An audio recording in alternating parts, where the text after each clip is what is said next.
సహకరించండి. కాస్త మీరు ఏకాగ్రతతో మీరు ఫాలో అవ్వండి. ద్వితీయోపదేశ కాండంలోనికి వెళ్ళే ముందు సంఖ్యాకాండంలో ఇశ్రాయేలు యొక్క 40 సంవత్సరాల సంచారం, 40 సంవత్సరాలు సంఖ్యాకాండంలో సంచరించారు. బికాజ్ ఆఫ్ ఓన్లీ అన్బిలీఫ్, కేవలము అవిశ్వాసాన్ని బట్టి. విశ్వాసం ఉంచితే వాగ్దాన దేశాన్ని స్వతంత్రించుకునే వాళ్ళే. ఎంత చూడండి, జస్ట్ అవిశ్వాసం వల్ల 40 ఏండ్లు అరణ్య సంచారం. వాగ్దాన దేశం కూడా స్వతంత్రించుకోలేకపోయారు. అరణ్యంలోనే వాళ్ళు కాలం చెల్లించారు. అరణ్యంలోనే వాళ్ళు అక్కడ రాలిపోయారు. క్రొత్త తరం వచ్చింది ఇప్పుడు. తరము అంటే ఆ అరణ్యంలో పుట్టిన వారేమి, అరణ్యంలో అంతకుముందు 20 సంవత్సరాల లోపు ఉన్నవారు ఉన్నారు. చూడండి, జనాభా లెక్కలు వేయనటువంటి వాళ్ళు 20 సంవత్సరాల పైబడి జనాభా లెక్కలు వేశారు. అప్పుడు ఎవరిని? 20 సంవత్సరాల పైబడి యుద్ధానికి పోగలిగిన వారిని లెక్కలు వేస్తే 6,03,550 మంది వచ్చారు లెక్కలు. వాళ్ళంతా అరణ్యంలో రాలిపోయారు. కొంతమంది స్త్రీలు ఉన్నారు. ఆ స్త్రీలు వారు ఒకవేళ ఈ 40 సంవత్సరాలు బ్రతికి ఉంటే వాళ్ళు ఉన్నారు, వాళ్ళు కూడా బ్రతికి ఉన్నట్లయితే ఉన్నారు. 19 ఏండ్లు అంటే 20 సంవత్సరాల లోపు ఉన్న వాళ్ళు ఉన్నారు. చూడండి, లెక్కల్లోకి రాని వాళ్ళు ఉన్నారు. ఈ 40 సంవత్సరాల ప్రయాణంలో పుట్టిన వారు ఉన్నారు. చూడండి, వాళ్ళు ఉన్నారు. ఇప్పుడు ఉన్న జనాంగం అంతా వీళ్ళు ఒక రకంగా చెప్పాలంటే ఎక్కువ మెజారిటీ క్రొత్త తరము. క్రొత్త తరానికి ఇప్పుడు రెండవసారి ఆ మొదటిచ్చినటువంటి ధర్మశాస్త్రము, దాని విధులు, ఆచరణలు, ఎట్లా ఏమేమి పాటించాలా, ఎట్లా ఉండాలి, అవన్నీ ఈ కొత్తగా ఈ వెళ్ళి వాగ్దాన దేశం స్వతంత్రించుకోబోయే ఈ తరానికి మోషే ఆ మోయాబు మైదానం అంటే ఎగ్జాక్ట్గా యోర్దాన్ నది యువతలో ఉన్నారు. యోర్దాన్ నది దాటితే వాగ్దాన దేశమే. యోర్దాన్ నది దాటేస్తే వాగ్దాన దేశంలోనికి వెళ్ళినట్టే. నది యువతలో ఉన్నారు అంటే వాగ్దాన దేశానికి యువతల ప్రక్కన ఉన్నారు. వాగ్దాన దేశానికి యువతల ప్రక్కన ఉండి ఇప్పుడు మోషే ఏం బోధిస్తున్నాడంటే, మీరు విశ్వాసం ఉంచితే, మీరు గనక విశ్వాసం ఉంచితే వాగ్దాన దేశాన్ని స్వతంత్రించుకుంటారు. మీ పితరులు విశ్వాసం ఉంచలేదు కాబట్టి వాగ్దాన దేశాన్ని స్వతంత్రించుకోవాలా. విశ్వాసం ఉంచితే వాగ్దాన దేశాన్ని స్వతంత్రించుకుంటారు. Have faith in the Lord, just have faith, అంతే. విశ్వాసం ఉంచండి, మీరు స్వతంత్రించుకుంటారు అంటున్నాడు మోషే గారు ఈ ద్వితీయోపదేశ కాండంలో. ద్వితీయోపదేశ కాండంలో బోధించేది అంతా ఏంటంటే, జ్ఞాపకం చేసుకోండి, మీరు జ్ఞాపకం చేసుకోనండి. మీ పితరులు ఏం పొరపాట్లు చేశారో, ఏ వాగ్దానాలు దేవుడు పితరులకు ఇచ్చాడో, అబ్రాహాము, ఇస్సాకు, యాకోబు, యోసేపులకు ఏ వాగ్దానాలు ఇచ్చాడో ఆ వాగ్దానాలు నెరవేర్చగలడు.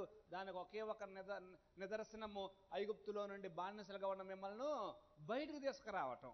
బయటకు తీసుకొచ్చినటువంటి మిమ్మల్ని ఆశ్చర్యంగా అరణ్యంలో పోషించటం.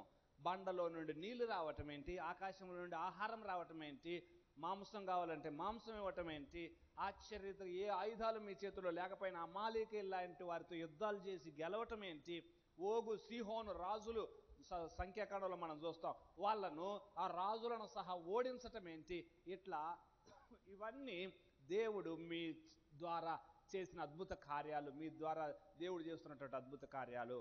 కాబట్టి జ్ఞాపకం చేసుకోనండి, ఒక్కటే జ్ఞాపకం చేసుకోనండి, పితరులకు వాగ్దానం చేశాడు, మీరు మాత్రము విశ్వాసం ఉంచండి అనేటువంటి మాట పదే పదే పదే పదే ఇది ద్వితీయోపదేశ కాండంలో వస్తుంది. చూడండి, బుక్ నెంబర్ 2లో 63 పేజ్, ద్వితీయోపదేశ కాండం. నూతన జనాంగమునకు ధర్మశాస్త్రము తిరిగి ఉపదేశించుట, పేజ్ నెంబర్ 63. పేజ్ నెంబర్ 63లో 1 నుండి 4 అధ్యాయాలు ఒక భాగము, 5 నుండి 26 అధ్యాయాలు సెంట్రల్ పార్ట్, ఆ రెండవ భాగం మధ్య భాగము, ఆ తర్వాత 26 అధ్యాయం నుండి 34 వరకు మూడవ భాగం. మొదటిది చరిత్ర. 1 నుండి 4 అధ్యాయాలు చరిత్ర అంటే ఈ 40 ఏండ్ల టైంలో ఏం జరిగిందో దాన్ని మొత్తం పునరావృతం చేస్తా ఉన్నాడు మోషే. ఈ 40 ఏండ్ల కాలంలో ఏం జరిగిందో, ఎట్లా దేవుడు ఐగుప్తులో నుంచి విడిపించిన నాటి నుండి ఈ 40 ఏండ్ల కాలంలో ఏమేమి జరిగిందో మొత్తం 1 నుండి 4 అధ్యాయాల్లో చెప్తా ఉన్నాడు.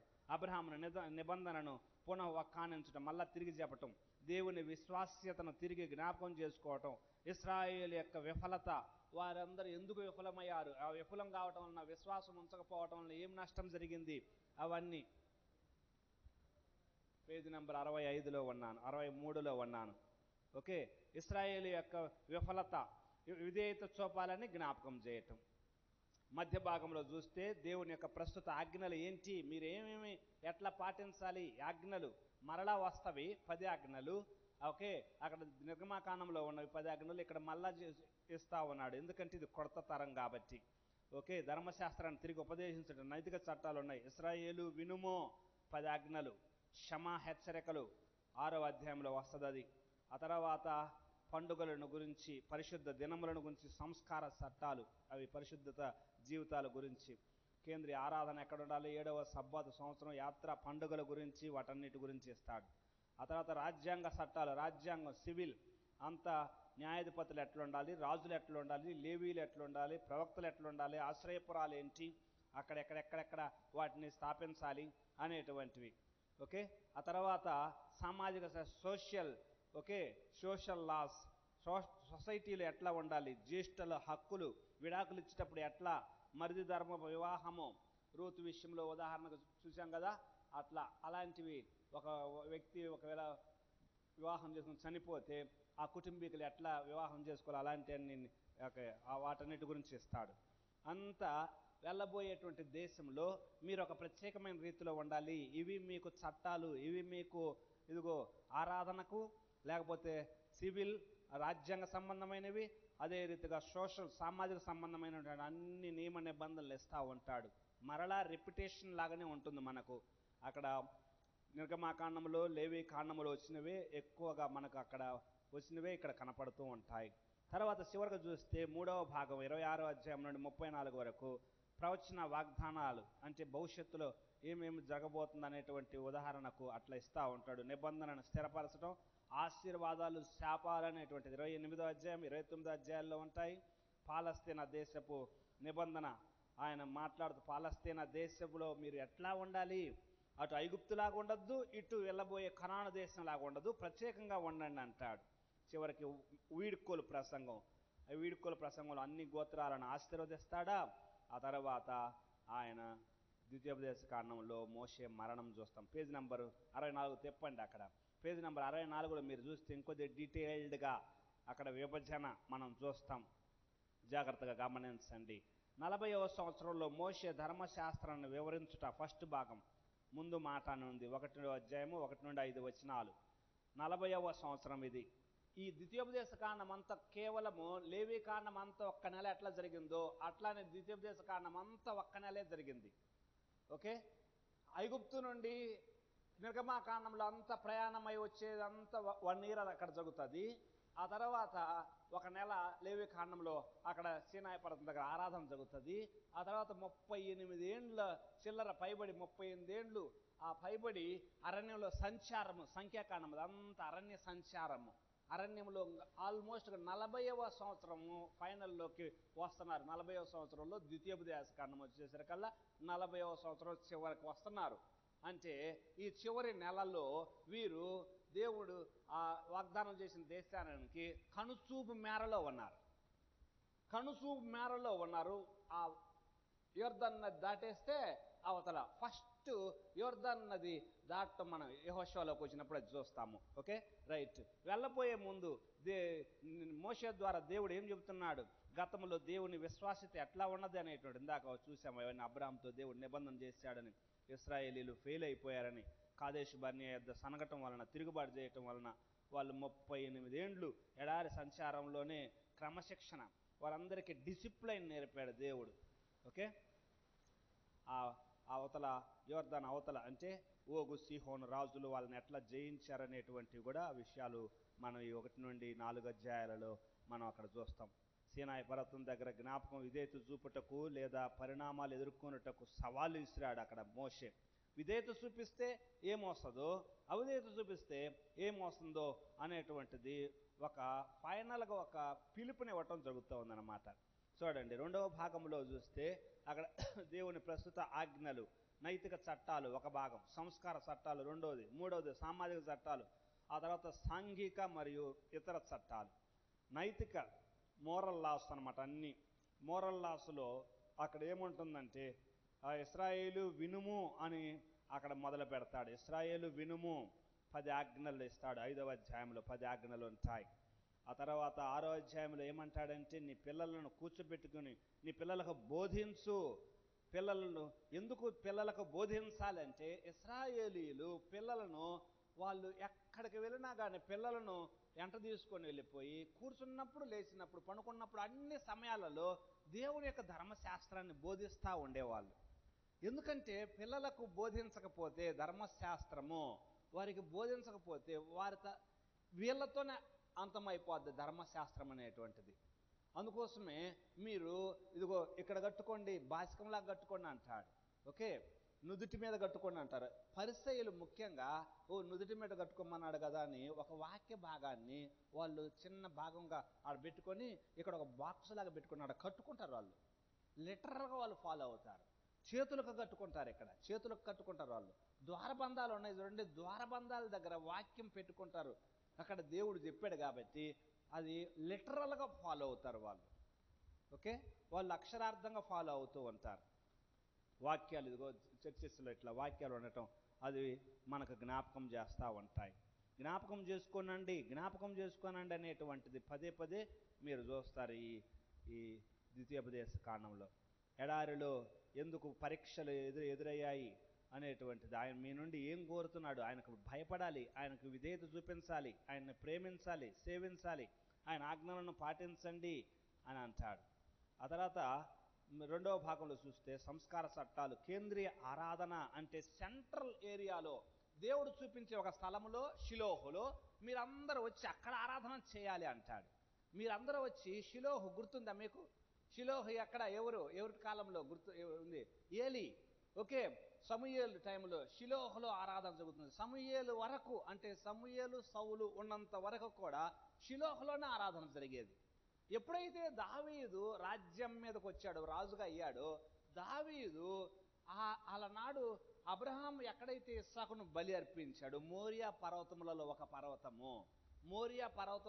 పర్వతము, అరౌనా కళ్ళము. ఆ కళ్ళము పొలంలో ఉన్న ఒక కళ్ళం, అది కళ్ళం చేసుకుంటారు చూడండి, పొలంలో కళ్ళం చేస్తారు చూడండి, ఆ స్థలము. మీరు ఆశ్చర్యం వేస్తుంది. అది ఈ మధ్య దాని మీద నేను ధ్యానం చేస్తుంటే, పొలంలోని ఒక కళ్ళాన్ని తీసుకొని దాన్ని దేవుని కోసం, దేవుని మందిరం కోసం ప్రత్యేకిస్తే దావీదు ఆ చుట్టూ డేవిడ్ సిటీ వచ్చింది. ఆ తర్వాత దావీదు పట్టణం వస్తుంది. ఇప్పుడు మనం చూస్తే అది సెంట్రల్ పార్ట్ అయిపోద్ది. ప్రపంచం మొత్తంలో సెంట్రల్ పార్ట్ అయిపోయింది. ఒక సైడు ఒక పొలంలో ఉన్న కళ్ళాన్ని దావీదు సెలెక్ట్ చేసుకుంటే, దావీదు సెలెక్ట్ చేసుకోవడంలో కూడా ఉద్దేశం ఉన్నది. అబ్రాహాము ఇస్సాకును అక్కడ అర్పించాడు అనేటువంటిది గుర్తెరగడు దావీదు. అబ్రాహాము ఇస్సాకును అర్పించాడు. అదే కాకుండా ఇస్సాకు బదులుగా ఒక గొర్రెపిల్ల అక్కడ బలి అయిపోయింది. ఇస్సాకు బదులుగా ఒక గొర్రెపిల్ల అక్కడ బలి అయింది. అది ప్రవచన రీతిగా వాళ్ళకి తెలుసో తెలియదో మనకు తెలియదు, కానీ దేవుని సంకల్పాలన్నీ అట్లా నెరవేరుతున్నవి అని చెప్పవచ్చు. ఆ రోజున అబ్రహాముకు తెలియదు అదే స్థలంలో దావీదు మందిరాన్ని కడతాడని. తెలుసా? భవిష్యత్తు కదా, తెలియదు, అబ్రహాముకు తెలియదు. అదే స్థలంలో రేపు యేసుప్రభు వారు వచ్చి ఆ మందిరంలోనే, దేవాలయంలో బోధిస్తాడని, ఆ ప్రాంతంలోనే ఆయన గొల్గొతా ఆ ప్రాంతంలో సిలువ వేయబడతాడని దావీదుకి తెలియదు. వాళ్ళకి తెలియకుండానే ముందు వాళ్ళు విశ్వాసాన్ని బట్టి వాళ్ళు చేసినవి తర్వాత మనకు ఈ రోజుకు తెలుస్తూ ఉంది. ఎందుకంటే మనము వాళ్ళందరి తర్వాత ఈ రోజున ఇక్కడ అవన్నీ దాటొచ్చాం కాబట్టి ఈ రోజున మనకు అర్థమవుతా ఉంది.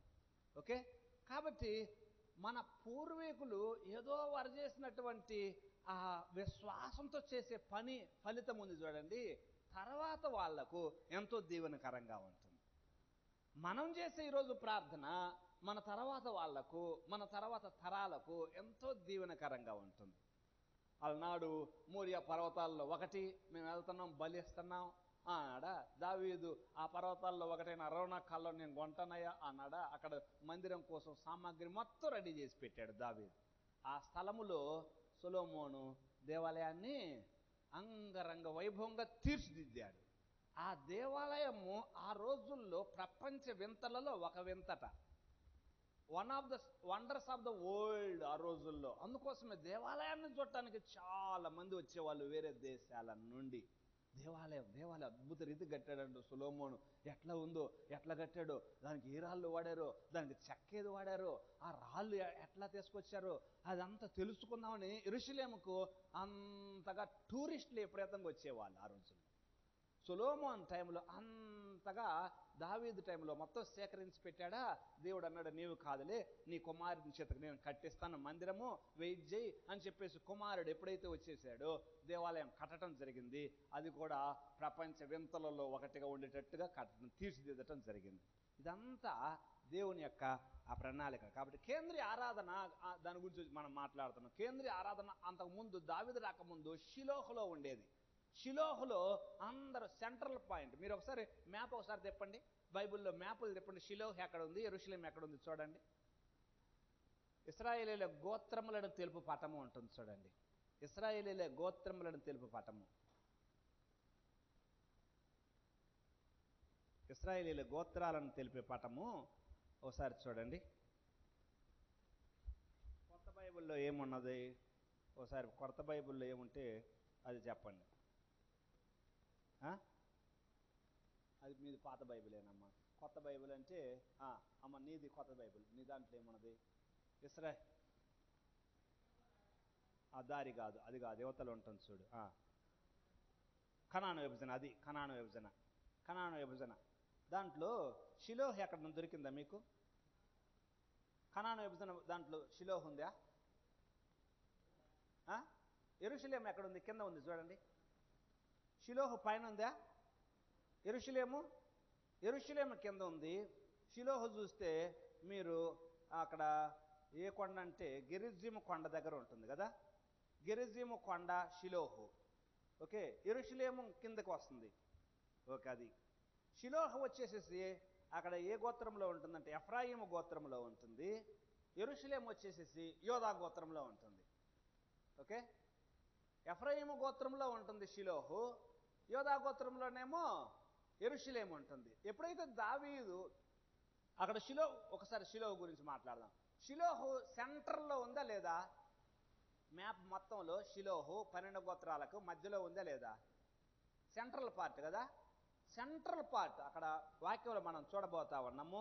మీరు నైవేద్యం తీసుకొస్తే, బలులు తీసుకొస్తే, సంవత్సరం పండుగలకు వస్తే మీరు షిలోహుకు రావాలంటాడు.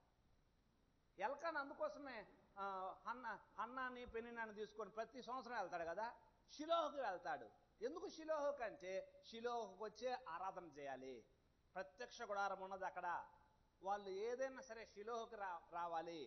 దేవునికి మొక్కుకోవాలంటే షిలోహుకు రావాలి. బలులు అర్పించాలంటే మొక్కినది దేవుడు మొక్కులు తీర్చాడు అనుకోండి, ఆ మొక్కులకు కృతజ్ఞత అర్పణలు తీసుకురావాలంటే షిలోహుకు వచ్చి ఇవ్వాలి. అది ఉంటుంది మనకు ఆ అధ్యాయంలో దొరుకుతాను. ఓకే, కాబట్టి సెంటర్లో ఉంటుంది షిలోహు, కింద ఉంటుంది యెరూషలేము. Anyway right. ఇప్పుడు మళ్ళీ బుక్లోకి రండి, పేజ్ నెంబర్ 64లో చూడండి, జాగ్రత్తగా చూడండి. రైట్, సంస్కార చట్టాలు. కేంద్రీయ ఆరాధన అన్నాడా? విగ్రహారాధన, అబద్ధ ప్రవక్తలు వాళ్ళు ఎట్లా ఉంటారు, అబద్ధ ప్రవక్తలను ఎట్లా తెలుసుకోవచ్చు? ఓకే, అపవిత్రమైన ఆహార పదార్థాలు ఏంటి? లేవి కాండంలో ఉంది అది. మళ్ళా ఇక్కడ చూపిస్తున్నాడు. దశంభాగాలు ఇచ్చేటప్పుడు 7వ సబ్బాతు సంవత్సరం, ఇతర యాత్రా పండుగల గురించి అక్కడ మాట్లాడతాడు. పండుగల గురించి కూడా. ఆ తర్వాత సామాజిక చట్టాల్లో న్యాయాధిపతులు ఎట్లా ఉంటారు, రాజులను ఎలాంటి వారిని, ఆ రాజులు ఏమేమి చేయకూడదు కింద ఉంటుంది. వాళ్ళు గుర్రాలను విస్తరింపగా చేసుకోకూడదు, భార్యలను ఎక్కువ మంది చేసుకోకూడదు, ధనాన్ని ఎక్కువ చేసుకోకూడదు అనేటువంటివి ఆ రాజులకు ఇచ్చినటువంటి కొన్ని ఆజ్ఞలు. లేవీయులు, యాజకులు వారికి ఇచ్చినటువంటి విధులు 18వ అధ్యాయంలో. సోది చెప్పకూడదు. సోది చెప్పి అట్లా చేసేటువంటి వాళ్ళు, సోది చెప్పటం అంటే అబద్ధంగా ఏదైనా చెప్పకూడదు.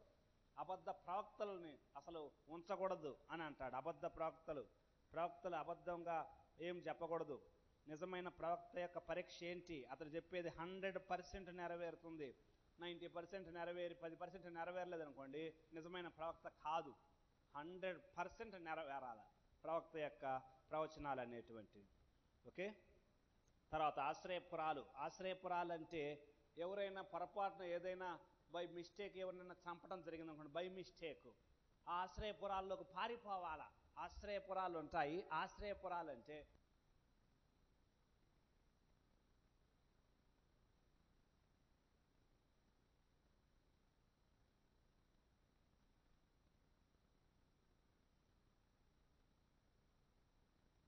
ప్రాంతాల అగ్రహారాలంటే అలాంటి ఆశ్రయపురాలు. అగ్రహారాల్లో బ్రాహ్మణ్స్ ఉంటారంటే అక్కడ ఏంటంటే అక్కడ వాళ్ళు ఏమి వాళ్ళ వాళ్ళ ద్వారా ఏ హాని జరగదు, వాళ్ళు హాని తలపెట్టేవారు కాదని వాళ్ళకు కొన్ని ప్రాంతాలను కేటాయించారు మన ప్రాంతంలో ప్రజలు. ఓకే, ఇది అగ్రహారము, ఇది అగ్రహారం, ఇది అగ్రహారం, ఇది అగ్రహారము, అట్లా ఆ ప్రాంతాల్లో వాళ్ళు ఉండటం కోసం వాళ్ళకు భూములు అట్లా ఇవ్వటానికి వాళ్ళకి కేటాయిస్తారు. ఆ రోజుల్లో ఆశ్రయపురాలంటే యాజకులకు ఆ ఆశ్రయపురాలు ఉంటాయి.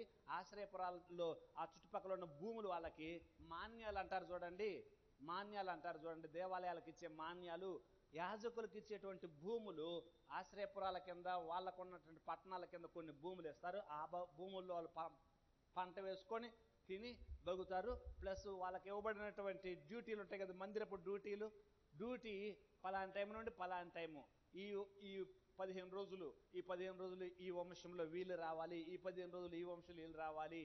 తన తరగతి క్రమం చొప్పున జకర్యా వచ్చాడని ఉంటుంది కదా క్రొత్త నిబంధనలో. అంటే ఆయన డ్యూటీ టైం అనమాట. అంటే ఆ వంశానికి కేటాయించబడిన ఆ టైంలో ఆయన వచ్చి సేవ చేస్తున్నప్పుడు మందిరంలో అప్పుడు దేవుడు దర్శించాడు. అట్లా వాళ్ళ డ్యూటీలు ఉంటాయి. డ్యూటీలు అయిపోయిన తర్వాత మళ్ళీ వెళ్తారు, వాళ్ళ పనులు వాళ్ళు చేసుకుంటారు, అట్లా బతుకుతూ ఉంటారు. వాళ్ళకి మాన్యాలు అంటే వారికి భూములు ఇవ్వబడ్డాయి ఇశ్రాయేలీలకు. ఓకే, ఆశ్రయపురాలు వాళ్ళకంటూ కొన్ని ఆశ్రయపురాలలో ఎవడైనా పారిపోయి ఆశ్రయపురంలోకి వెళ్ళాడా వాడిని పట్టుకొని చంపకూడదు, ఆశ్రయపురంలో హత్య చేయకూడదు. ఆశ్రయపురంలోకి వెళ్ళాడంటే వాడు ఆశ్రయం కోరి వెళ్ళాడు, అయ్యో నాకు రక్షణ లేదయ్యా నన్ను కాపాడండి అయ్యా అని అక్కడికి వెళ్ళాడు. వీడు యువతల వాడు ఎంత కోపంతో ఉన్నా ఆశ్రయపురంలోనికి వెళ్ళి చంపకూడదు. అది రూల్ అనమాట, అక్కడ దేవుడు పెట్టిందనమాట అది. Okay, right. ఆ తర్వాత మీరు చూస్తే ఓకే ఆశ్రయపురాలు తర్వాత చూడండి సైనిక విషయాలు, సైనికులు ఎట్లా వాళ్ళకి ఇవ్వబడిన కొన్ని రూల్స్, సాంఘిక చట్టాలు మరియు ఇతర చట్టాల గురించి. ఓకే, నిరపరాధ రక్తము గురించి, అపరాధి అగటం, ఓకే, జ్యేష్ఠుల హక్కుల గురించి ఇవ్వబడ్డాయి కొన్ని. పొరుగు వారిని నిర్లక్ష్యం చేయకుండా, ఓకే, పొరుగు వారిని ప్రేమించాలనేటువంటివి. ఇశ్రాయేలు పరిశుద్ధంగా ఉండాలి, వాళ్ళు విడాకుల విషయంలో, వివాహాల విషయంలో ఎట్లా ఉండాలనేటువంటి తర్వాత అధ్యాయాలు 23, 24, 25 అధ్యాయాల్లో ఉంటాయి. ప్రథమ ఫలాలు, దశమ భాగాలు 26వ అధ్యాయంలో ఉంటుంది. ఆ తర్వాత చివరి భాగంలో ద్వితీయోపదేశకాండం చివరి భాగంలో ఇశ్రాయేలీయుల నిబంధనను స్థిరపరుస్తాడు. యెహోవా నీకు దేవుడై ఉన్నాడు, నేను ఆయనతో మాట ఇచ్చి తిని, నీవు దేవుడైన యెహోవాను ప్రతిష్ఠితమైన జనమై ఉన్నావని నీవు ఆయన గురించి ప్రకటిస్తా ఉన్నాడు. ఏబాలు పర్వతం దగ్గర, ఏబాలు గెరిజిం అనే 2 పర్వతాలు ఉంటాయి. ఆ 2 పర్వతాలు, ఒక పర్వతమేమో శాపము, ఒక పర్వతమేమో గెరిజిం అనేటువంటి దీవెనల పర్వతము. ఆ 2 పర్వతాల మీద వారికి ఆశీర్వాదాలు శాపాలు ఎట్లా వస్తావో వాటన్నిటి గురించి చెప్తాడు. అదే రీతిగా బబులోను చెర గురించి ముందుగానే చెప్తాడు. అక్కడ ఉంది చూడండి, బబులోను చెర గురించి ముందుగానే ఆయన మాట్లాడతాడు 28వ అధ్యాయంలో. బబులోనీయులు వస్తారు, మిమ్మల్ని పట్టుకుపోతారు, మీ యొక్క అవిధేయత వలన మీకు అది జరుగుతుంది అని చెప్తా ఉన్నాడు.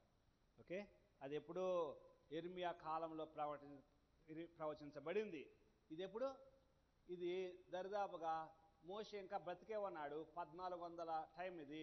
అది ఎప్పుడు 605, అంటే దరిదాపు ఒక 800 సంవత్సరాల ముందే బబులోనీయులు వస్తారని, మిమ్మల్ని పట్టుకుపోతారని, మీకు శ్రమ వస్తుందని అక్కడ మాట్లాడుతూ ఉంటాడు. అదే కాదు, ఇంకా ఏం మాట్లాడతాడో తెలిసిన ఈ మోషే చివరికి 7 ఏండ్ల శ్రమల గురించి కూడా అక్కడ మాట్లాడతాడు. ఆ వాక్య భాగాలు చూడబోతా ఉన్నాం మనం కొద్ది సేపట్లో. Okay, right. పాలస్తీనా నిబంధన, ఓకే, కావనెంట్, దేవునితో ఒక నిబంధన చేయండి అంటాడు చివరికి. మీరు నిబంధన చేయండి, ఒక ప్రమాణం చేయండి అంటాడు చివరికి 29, 30 అధ్యాయాలలో. ఆ తర్వాత చివరిలో 31 నుండి 33 అధ్యాయాలలో వాళ్ళందరిని ఆశీర్వదిస్తాడు. చివరికి ఒక కీర్తనలు పాడి చివరికి 34వ అధ్యాయంలో మోషే యొక్క మరణం గురించి ఈ ద్వితీయోపదేశ కాండంలో ఉంటుంది. ఓకే, కొన్ని అధ్యాయాలు మనం బైబిల్లో, కొన్ని ప్రత్యేకమైన అధ్యాయాల్లో, బైబిల్ తీయండి ఇప్పుడు కొద్దిగా కొన్ని అధ్యాయాల మీద ఫోకస్ చేద్దాము. ద్వితీయోపదేశ కాండం ఓవరాల్గా మనం చూసేది ఏమంటే, క్రొత్త తరానికి మోషే వీడ్కోలు ప్రసంగం అనొచ్చు. ఏంటి, క్రొత్త తరానికి మోషే వీడ్కోలు, నేను వెళ్తున్నాను, మీకు కొన్ని జాగ్రత్తలు చెప్పి వెళ్తున్నాను అని చెప్పవచ్చు.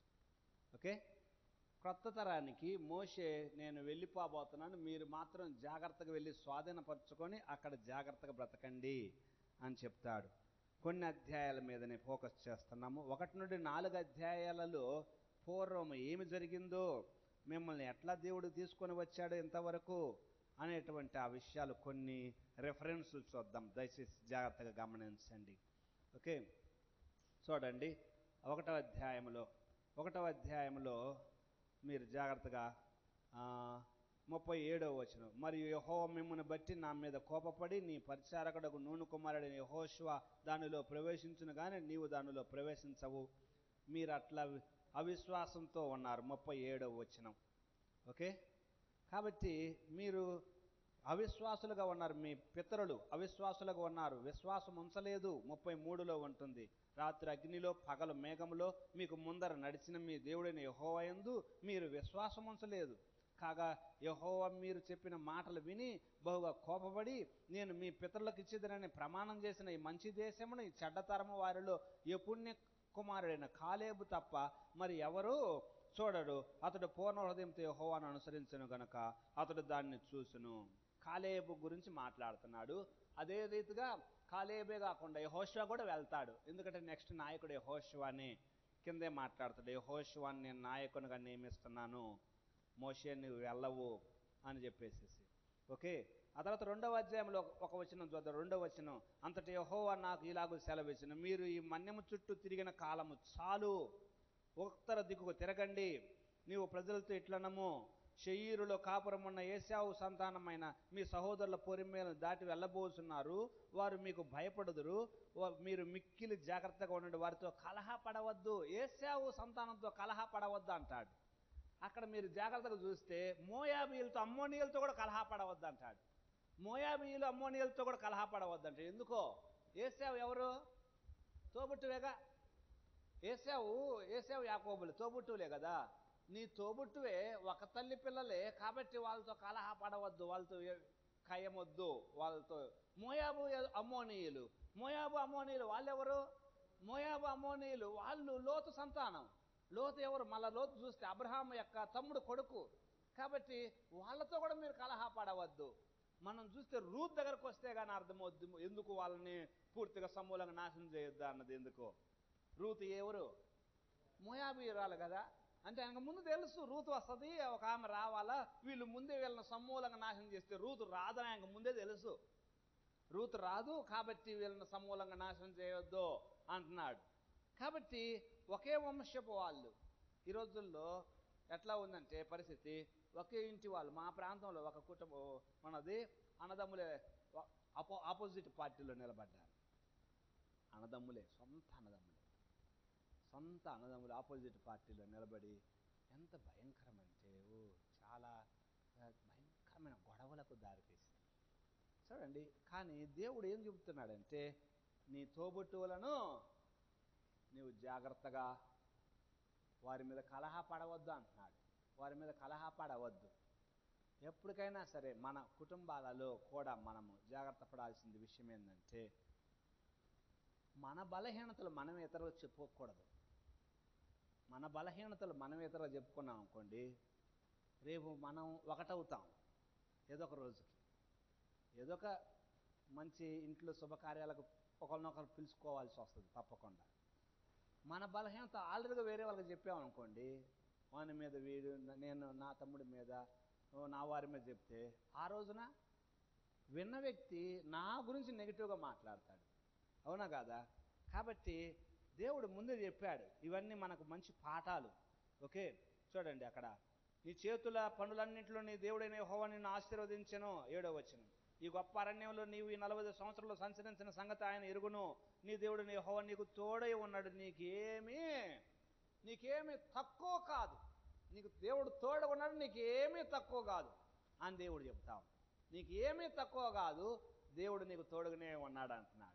నేను వీటి గురించి అన్ని ఆలోచన చేస్తూ ఉంటుంటే దేవుడు నాకు నేర్పుతున్న పాఠము, యేసుప్రభు వారు ఎక్కడి నుంచి వచ్చారు? యేసుప్రభు వారు ఈ లోకంలోనికి ఎక్కడి నుంచి వచ్చారు? పరలోకం నుంచి కదా. ఆయన శ్రీమంతుడేనా? ఆయన ఉన్నవాడేనా కాదా? వచ్చేటప్పుడు డబ్బులు ఎందుకు తీసుకురాలా? ఉన్నవాడే కదా. అసలు ఈ మధ్యకాలంలో నేను ఆలోచన చేస్తుంటే అది నన్ను అట్లా ఆలోచింపజేసింది. ఎంత ఉన్నవాడు, ప్రపంచం మొత్తానికి ఇచ్చేది ఆయనే కదా డబ్బు. మరి ఆయనే ఏమీ లేకుండా వచ్చారేంది?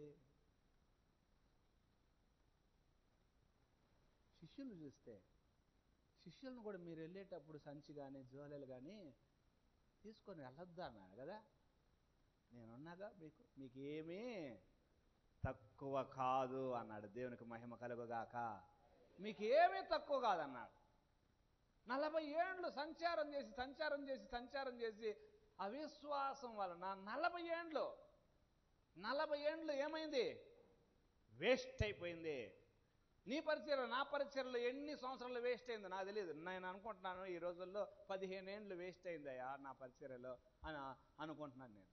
15 ఏండ్లు ఇంకా కాకూడదయ్యా అని ఇంకా ఒక నూతన విధానంలో వెళ్ళాలి. మన పరిచర్యలు ఎక్కడ తిరుగుతున్నాము? తిరగకూడని చోట తిరుగుతున్నామా?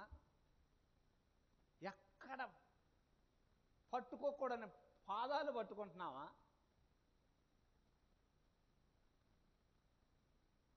ఎవరిని పట్టుకోవాలా? ఎవరి పాదాలు పట్టుకోవాలా? ఎవరి దగ్గర గడపాలి? యేసుప్రభు వారు రాత్రి అంతా కొండల మీద గడిపేవారు కదా. ఎందుకో? రేపు 5 రొట్టెలు 2 చేపలు వస్తాయి, అవన్నీ ఆశీర్వదించాలా, ఈ చేతులను దీవించు అన్నాడు. అంతే. ఆ రాత్రి అంతా ప్రార్థన అదే ఆయన. రేపు పుట్టుగుడ్డి వాడి దగ్గరికి పోవాలా, ఆ వ్యక్తి ఇదిగో సిలోయం కోనేటికి పోయి కడుక్కో అని చెప్పాలా, ఆ వ్యక్తి వెళ్ళిపోయి బాగు కావాలంటే నీ శక్తితో నన్ను నింపు, 12 ఏండ్ల రక్తస్రావంతో ఉన్న ఆ స్త్రీ వస్తుంది, నన్ను ప్రభావంతో నింపు, ఆ ప్రభావం ఆ మనిషిలోకి వెళ్ళాలా, వెళ్తే ఆమె బాగుపడాలా, ప్రభావంతో నింపు. రాత్రంతా ఆయన ఏం చేస్తున్నాడు? రాత్రంతా నింపుకుంటున్నాడు. ఏం నింపుకుంటున్నాడు? రాత్రి అంతా ప్రభావాన్ని నింపుకుంటున్నాడు. తెల్లవారేసరికి ఆ ప్రభావం అంతా ఏం చేస్తున్నాడు? రిలీజ్ చేస్తున్నాడు. రాత్రి అంతా స్టోర్ చేసుకుంటున్నాడు, పగలంతా రిలీజ్ చేస్తా ఉన్నాడు. మనము ఎక్కడ స్టోరేజ్ ఎక్కడో మనకు తెలుసు. స్టోరేజ్ అంతా ఆయన దగ్గర ఉంది, ఆయన దగ్గర కూర్చుంటే మనకు వస్తుంది అని తెలుసు. కానీ ఆయన దగ్గర కూర్చోవట్లేదు. ఎక్కడెక్కడో సమయం సంవత్సరాలు పోతా ఉన్నాయి.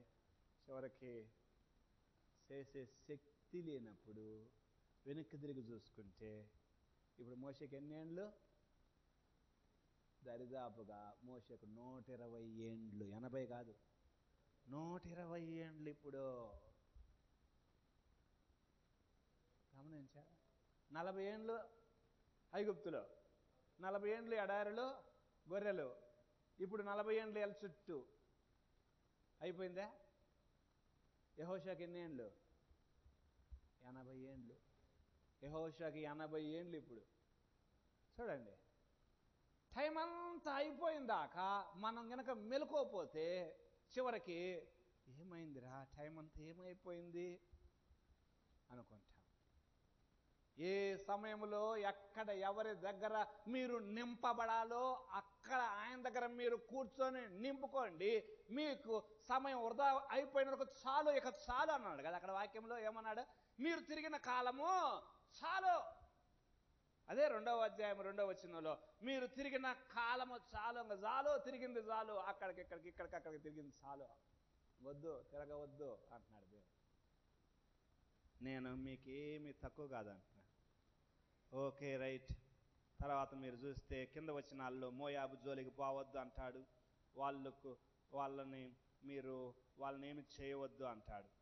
2వ అధ్యాయంలోనే 9, 10 వచనాలలో అక్కడ ఉంటుంది. మోయాబీలు అమ్మోనీయుల జోలికి పోవద్దు అంటున్నాడు. అమ్మోనీయుల జోలికి కూడా మీరు వెళ్ళవద్దు అంటాడు. రెఫాయీలు ఉన్నారు 20వ వచనంలో. ఓకే, పూర్వమంది రెఫాయీలు అందులో నివసించిన అమ్మోనీయులు వారిని, ఓకే, జుంజుమ్మీలందరూ వారు అనాకీయుల వలె ఉన్నత దేహులు, బలవంతుని బహు జనము, ఓకే, వాళ్ళు అక్కడ నివసిస్తూ ఉన్నారు. వాళ్ళ జోలికి కూడా మీరు వెళ్ళవద్దు, లోతు సంతానం కాబట్టి. ఆ తర్వాత మీరు కిందకు వస్తే ఓకే, ఓగు సీహోనులను ఎట్లా వారు బాషాను 3వ అధ్యాయంలో చూడండి కింద. బాషాను మార్గమును వెళ్ళినప్పుడు బాషాను రాజు అయిన ఓగు అతని ప్రజలు ఎద్రెయీములో యుద్ధం చేయుటకు బయలుదేరి ఎదురుగా రాగా ఓకే, భయపడకము, అతని సమస్త జనమును అతని దేశం చేతికి అప్పగించి ఉన్నానని దేవుడు చెప్పినట్టుగానే ఈ ఓగు రాజును దేవుడు వాళ్ళకి అప్పగించాడు. 60 పురాలు పట్టుకొంటిమి. చూడండి 4వ వచనంలో, అతని 60 పురాలు 60 పట్టణాలను పట్టుకున్నారు. పురములని గొప్ప ప్రాకారములు, గౌణులు, గడియల గల దుర్గములు. ఎట్లా కొలగొట్టారు? గొప్ప ప్రాకారాలు ఉన్నాయి, ఎరుకోలాగా ఉన్నాయి. అవన్నీ ఎట్లా కొలగొట్టారు? వాటన్నిటిని వీళ్ళ దగ్గర ఉన్నాయా? సామాగ్రిలే ఉన్నాయా? ఏమైనా రథాలు ఉన్నాయా? యుద్ధ సామాగ్రి ఉన్నాయా? ఎట్లా కొల్లగొట్టారు అన్నిటినీ? దేవుడు సూచనగా కొన్ని జయాలు ఇచ్చి వెళ్ళిపోండి మీరు, ఇదే మీకు సూచన అని చెప్తా ఉన్నాడు. ఎన్ని పట్టణాలను వాళ్ళు స్వాధీనం చేసుకున్నారు? 60 పురములు పట్టుకుంటే ఆ పురములన్నీ గొప్ప ప్రాకారములు, గౌణులు, గడియలు గల దుర్గములు. అవియుగాక ప్రాకారములు లేని పురములు అనేకము పట్టుకొంటిమి. హెష్బోను రాజు అయిన సీహోనుకు చేసినట్లు వారిని నిర్మూలన చేసింది. ప్రతి పురములో స్త్రీలు, పురుషులు, పిల్లలు నిర్మూలన చేసింది. వారి పశువులు, పురములు అన్నిటిని దోపిడీగా తీసుకుంటుంది. ఓకే, ఆ తర్వాత ఓగు రాజు ఆయన మంచం గురించి అక్కడ కింద మాట్లాడతాడు. 11వ వచనం, రెఫాయిలు బాషాను రాజు అయిన ఓగు మాత్రం మిగిలేను. అతని మంచం ఇనుప మంచము, అది అమ్మోనీల రబ్బాలో ఉన్నది కదా, దాని పొడుగు మనిషిని మొరతు 9 మూరలట.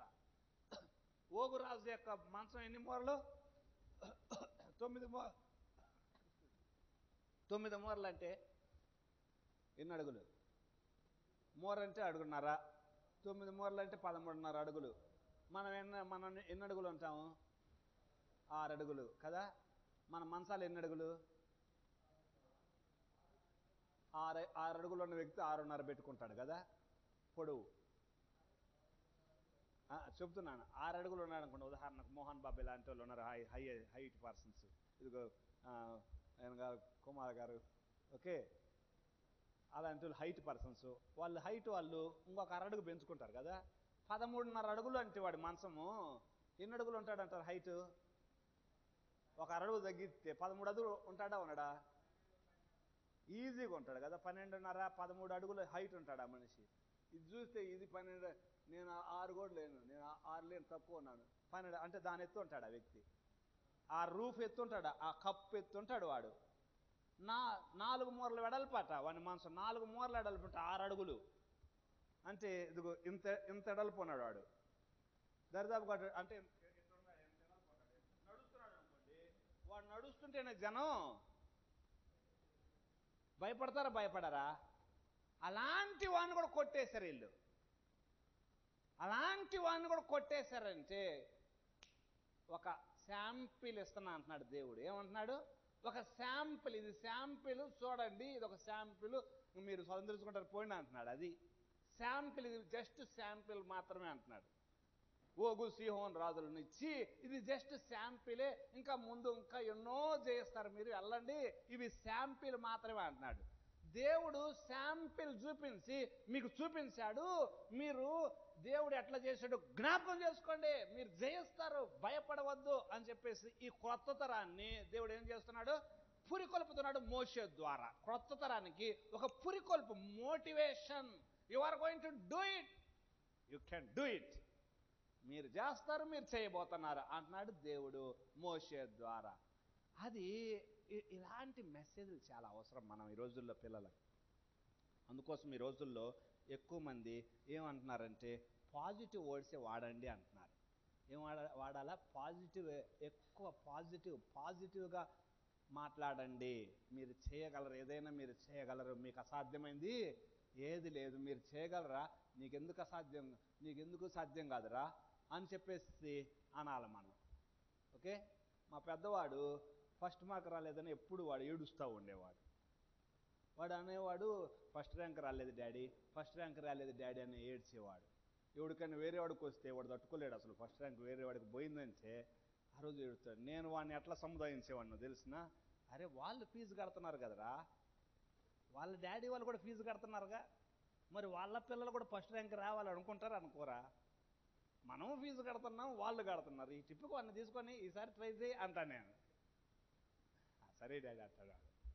మా ప్రొఫెసర్, మాకు డాక్టర్ జాయ్ గారు అని మా కాలేజీ ప్రొఫెసర్, ఆయన ఇదే అనేవాడు, పిల్లలు వేరే వాళ్ళు ఫీజు కడతలా, వాళ్ళకి రావద్దు ర్యాంకులు, మన వాళ్ళకైనా రావాల్సింది, వాళ్ళకి కూడా రావాలా, కాంపిటేటివ్ మైండ్ ఉండాలా. కానీ వాడు కృంగిపోతున్నాడు అనుకోండి, ఈ రీతిలో వాడిని ప్రోత్సాహపరచాల, ఈసారి ట్రై చేయి అని చెప్పేసి. కాబట్టి ఎవరికైనా సరే పాజిటివ్ వర్డ్సే చెప్పాలి. మీరు మీ పిల్లలకు పాజిటివ్ వర్డ్సే చెప్పండి. నీకు ఎందుకు రాదురా, నీకు వస్తుంది పో, ఆశీర్వదిస్తున్నా పో, నేను దీవిస్తున్నాను పో, నీకు ఆశీర్వాదం వస్తుంది పో, నీకు దేవుడు తోడుగా ఉన్నాడు పో.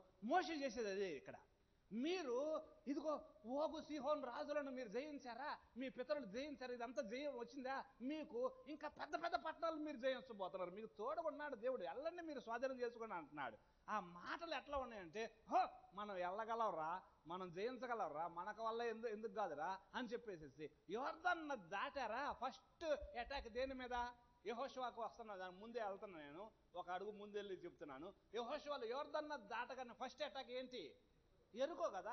ఎరుకో చూడగానే ఎట్టుంది, వామ్మో ఇది ఎక్కడ వల్ల ఇద్దారు, మీరేం యుద్ధం చేయాల్సిన పని లేదు, తిరగండి అన్నాడు దేవుడు.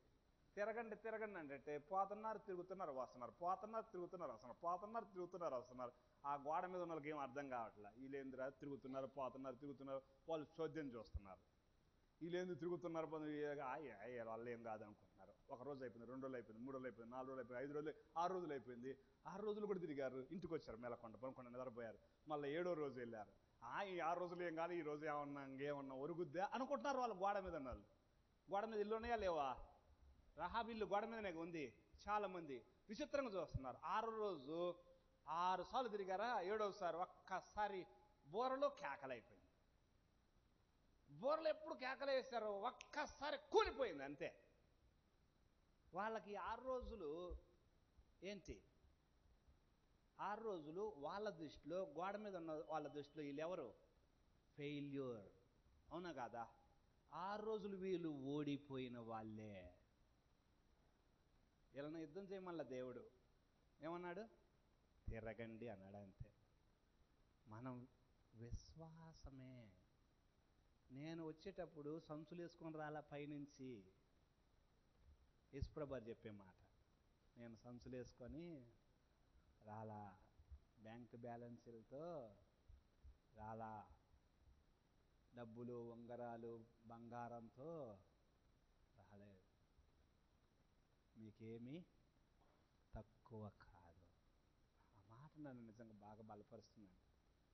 మీకేమీ తక్కువ కాదు, మీకేం తక్కువ కాదు. మీరు గడపాల్సిన చోట గడపండి, పట్టుకోవాల్సిన పాదాలు పట్టుకోండి, శక్తితో నింపబడాల్సిన స్థలములో నింపబడండి. నాకు ఒక బాధాకరంగా చెప్తున్నాను, దయచేసి నన్ను అపార్థం చేసుకోకండి అండి. సేవకులు, రాజకీయ నాయకులు డబ్బులు ఇస్తారని వాళ్ళ చుట్టూ తిరగకూడదు. అది ఎందుకో దేవుడు ప్రేరేపణ ఇచ్చాడు కాబట్టి చెప్తున్నాను. నేను ఒక చోట జరిగిన సంఘటన చెప్తున్నాను. ఒక చోటకి వెళ్ళారు, ఆ డబ్బులు పంచుతున్న టైంలో ఒకరి మీద ఒకరు పడి కొద్దిగా గొడవైంది. ఆ పంచే వాళ్ళల్లో వాళ్ళకి సంబంధించిన ఒక ఆయన బూతు మాట వాడారు సేవకులను. అవసరం అంటారా?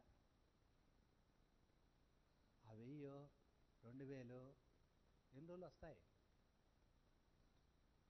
ఓ 10 రోజులు వస్తాయా? గట్టిగా అయితే ఒక 6 రోజులు 7 రోజులు వస్తాయి, అంతేగా.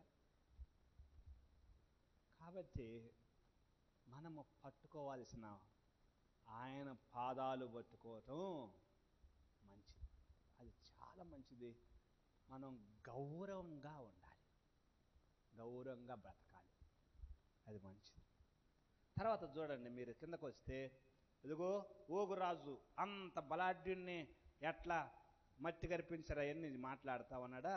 కాబట్టి ఇశ్రాయేలీయులారా 4వ అధ్యాయంలోనికి వస్తున్నాను నేను. ఓకే, ఇశ్రాయేలీయులారా, మీరు బ్రతికి మీ పితరుల దేవుడైన యెహోవా మీకిచ్చు దేశంలోనికి పోయి స్వాధీనపరచుకున్నట్లు మీరు అనుసరించి కట్టడలు విధులు నేను మీకు బోధిస్తున్నాను వినండి. మీ దేవుడిని యెహోవా ఇచ్చిన ఆజ్ఞలు మీకు ఆజ్ఞాపిస్తున్నాను, వాటిని గైకొనుటయందు నేను మీకు ఆజ్ఞాపించిన మాటల్లో దేన్ని కలపకూడదు, దానిలో నుండి దేనిని తీసివేయకూడదు. ఓకే, దేన్ని కలపకూడదు, దానిలో నుంచి దేన్ని తీసివేయకూడదు. కిందకి రండి, 7వ వచనం. ఏలయనగా మనం ఆయనకు మొరపెట్టినప్పుడల్లా మన దేవుడైన యెహోవా మనకు సమీపంగా ఉన్నట్టు మరి ఏ గొప్ప జనమునకును ఏ దేవుడు సమీపంగా ఉన్నాడో. మనం ఆయనకు మొరపెట్టినట్టు మనకు సమీపంగా ఉన్నట్టు ఏ జనానికి ఏ దేవుడు అంత సమీపంగా ఉన్నాడు? అది ఎక్కడ మాట్లాడేది. మరియు చూడండి, నేడు నేను మీ అప్పగిస్తున్న ఈ ధర్మశాస్త్రం అంతటి నేను మీకు అప్పగిస్తున్న కట్టడలు నీతి విధులు గొప్ప చూడండి, నీతి విధులు గల గొప్ప జనం ఏది? అయితే నీవు జాగ్రత్త పడు, నీవు కన్నులారా చూసిన వాటిని మరొక ఉన్నట్లు అవి నీ జీవిత కాలం అంతా నీ హృదయములో నుండి తొలగిపోకున్నట్లు నీ మనస్సును జాగ్రత్తగా కాపాడుకో, బహుజాగ్రత్తగా కాపాడుకో. నీ కుమారుల కుమారులకు వాటిని నేర్పి హోరేబులో నీ దేవుడైన యెహోవా సన్నిధిని నిలిచి ఉండగా, యెహోవా నా యొద్దకు ప్రజలను కూర్చుము, వారు ఆ దేశం మీద బతుకు దినములను నాకు భయపడ నేర్చుకొని తమ పిల్లలకు నేర్పినట్లు వారికి నా మాటలను వినిపించదనని ఆయన నాతో చెప్పిన దినమును గూర్చి తెలుపుమా. చూడండి, పిల్లలకు నేర్పు అన్నాడు. పిల్లలకు నీవు నేర్పాలి ఈ కట్టడలు. అవే వారిని బ్రతికించేది. దేవుని భక్తి మనం పిల్లలకి ఇచ్చేస్తే ఆ భక్తి వాళ్ళని బ్రతికేస్తుంది. మనం ఎకరాలు ఇవ్వాల్సిన అవసరం లేదు. లేకపోతే వాళ్ళకి పెద్ద ఒక్కొక్కసారి కొంతమంది బాగా 2-3 సంఘాలు ఇస్తే వాడే బతుకుతాడు అనుకుంటారు సేవకులు అయితే కదా. 2-3 సంఘాలు అయితే అసలు 2-3 కాదు, 10 సంఘాలు ఇచ్చినా వాళ్ళు బ్రతకరు.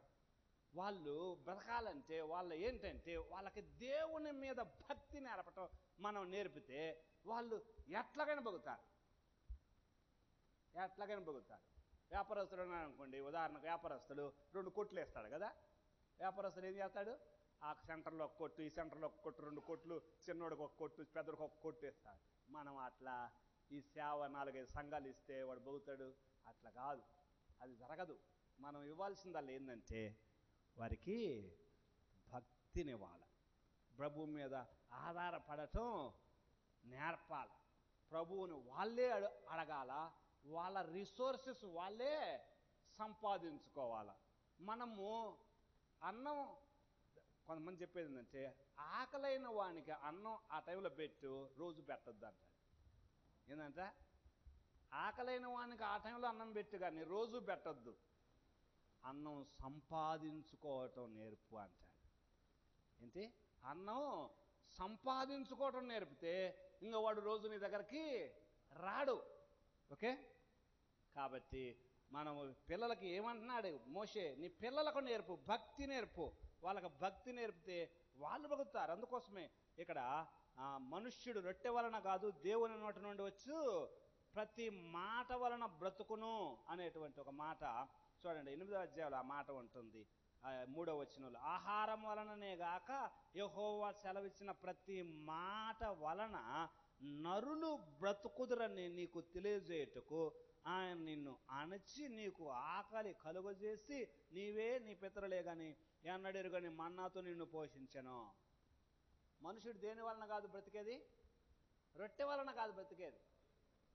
అంటే మనుషుడు బతికేది బ్యాంక్ బ్యాలెన్సులు, భూములు, సంఘాలు, చర్చీస్, లేకపోతే వ్యాపారాలు, వీటి వలన కాదు బ్రతికేది మనిషి.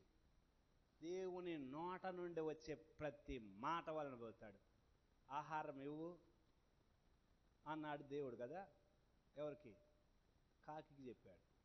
కాకికి చెప్తే సరేనయ్యా నేను తిందాం అనుకున్నా, సరే నేను పోయి ఇచ్చేస్తాలే అంటుందా కాకి. మరి విచిత్రం కదా అది. అది మరీ విచిత్రం. ఆ కాకి ఏడ తెచ్చుకుందో పాపం. అసలు కాకి ఇస్తుందా సామాన్యంగా?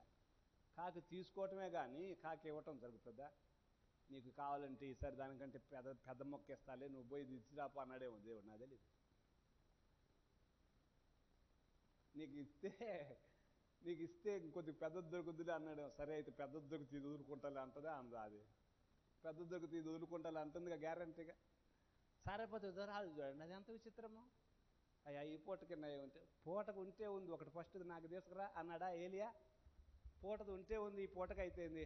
ఎప్పుడైతే తీసుకొచ్చిందో విచిత్రం. అసలు ఆ బుడ్డిలో నూనె తరగలేదు, చేటలో పిండి తక్కువ కాలేదు. 3.5 ఏండ్లు అక్కడే.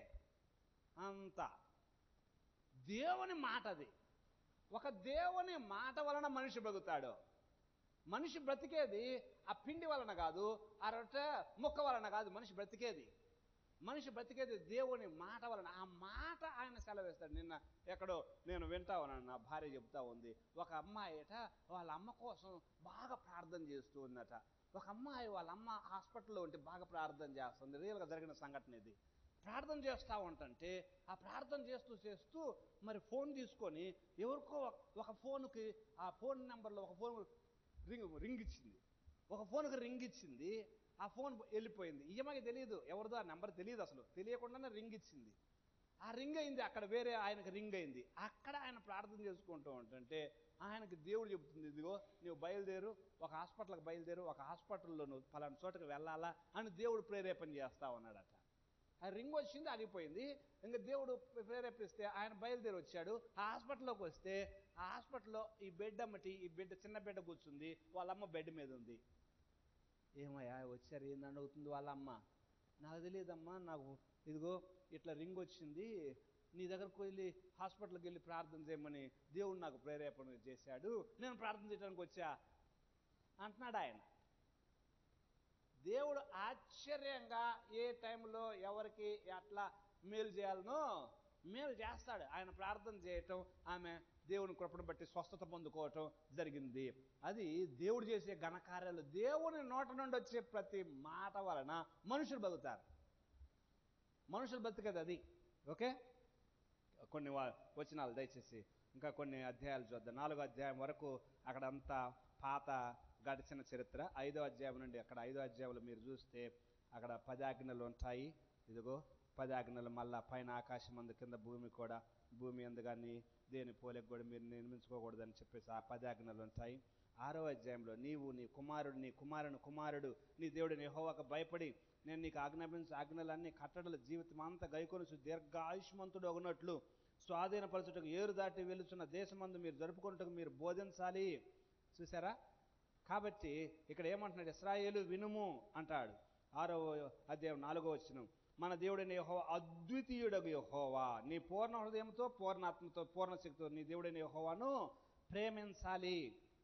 నీ పిల్లలకు నేను నేడు నీకు ఆజ్ఞాపించి ఈ మాటలు నీ హృదయంలో ఉండవలను. నీ కుమారులకు వాటిని అభ్యసింపజే, ఎండ కూర్చునేటప్పుడు, తోవ నడిచేటప్పుడు, పండుకునేటప్పుడు, లేచేటప్పుడు వాటిని గురించి మాట్లాడాలి. సూచనలుగా వాటిని నీ చేతికి కట్టుకోవాలి. అవి నీ కన్నుల నడుమ బాసికముల వలె ఉండాలి. నీ ఇంటి ద్వార బంధముల మీద, గౌనుల మీద వాటిని వ్రాయాలి అంటా ఉన్నాడు.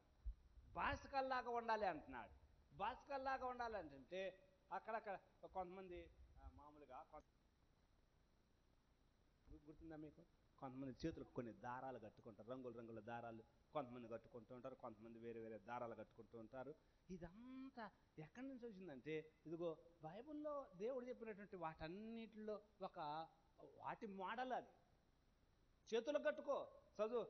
ఒకసారి నేను అమెరికా నుండి వచ్చినట్టు ఒక ఆమెను రిసీవ్ చేసుకోవడానికి ఎయిర్పోర్ట్కి వెళ్ళాను. ఆమె చేతులు ఒక కాయిన్ పెట్టుకుని ఇట్లా చూస్తూ ఉంది. కాయిన్ తాపకు ఒకసారి తిప్పేస్తుంది, తిరుగుతుంది. ఆ కాయిన్ ఒక కాయిన్ రౌండ్లో ఉంది. దాంట్లో ఇటొక వాక్యం ఉంది, అటొక వాక్యం ఉంది. ఆ రెండు వాగ్దానాలు అన్నమాట. ఆ రోజుకు వాగ్దానాలు. ఆమె వాటిని మెమరైజ్ చేస్తూ ఉంది, కంఠస్థం చేస్తూ ఉంది. రోజుకు 2 వాక్యాలు కంఠస్థం చేసామనుకోండి, నెలకు 60 వాక్యాలు, సంవత్సరానికి ఇంకా లెక్కేసుకోండి మీరు. వాక్యాన్ని మనము జ్ఞాపకం చేసుకోవాలా. నీ పిల్లలకు నేర్పు. బాసికల్లా కట్టుకో, చేతులకు కట్టుకో, ద్వారబంధాల మీద కట్టుకో, గౌనుల దగ్గర కట్టు అని చెప్పేసి అంటున్నాడంటే ఆ ప్రాంతం అంతట్లో మనం ఉన్న ప్రాంతంలో అక్కడక్కడ ఒక దైవజనుడు ఆయన చెప్తాడు, నీ ఉన్న ఏరియాల్లో ఎట్లా ఉండాలంటే ఆ ప్రాంతంలో నీ బజార్ ఉంది, ఆ బజార్లో అక్కడ వాక్యాలు కట్టు అంటాడు ఆయన. నీ ఉన్న ఏరియాల్లో అక్కడక్కడ వాక్యాలు కడతా ఉంటుంటే ఆ ప్రత్యేకమైన వాక్యాలు చూసి కొంతమంది అక్కడక్కడ ఎమ్మెల్యే గారు వీళ్ళు వస్తున్నారు, నాయకులు వస్తున్నారు, ఏం పెడతారు? ఫ్లెక్సీలు పెడతారు కదా. ఫ్లెక్సీలు పెట్టారంటే ఏంది అర్థం? ఎవరు వస్తున్నట్టున్నారు అని అర్థమవుద్దు కాదా? అంటే అవి ఏం చూపిస్తున్నవి? ఆ బోర్డులు ఏం చూపిస్తున్నాయంటే ఓకే ఈరోజు ఏదో జరుగుతుందని చూపిస్తున్నాయి. ఈ దైవ సేవకుడు అంటాడు, మీ చర్చి రూట్లో మొత్తం ఇవి పెట్టాలా అంటున్నాడు. మీ చర్చి రూట్లో అక్కడక్కడక్కడక్కడ ఫ్లెక్సీలు పెట్టాలా అంటాడు ఆయన.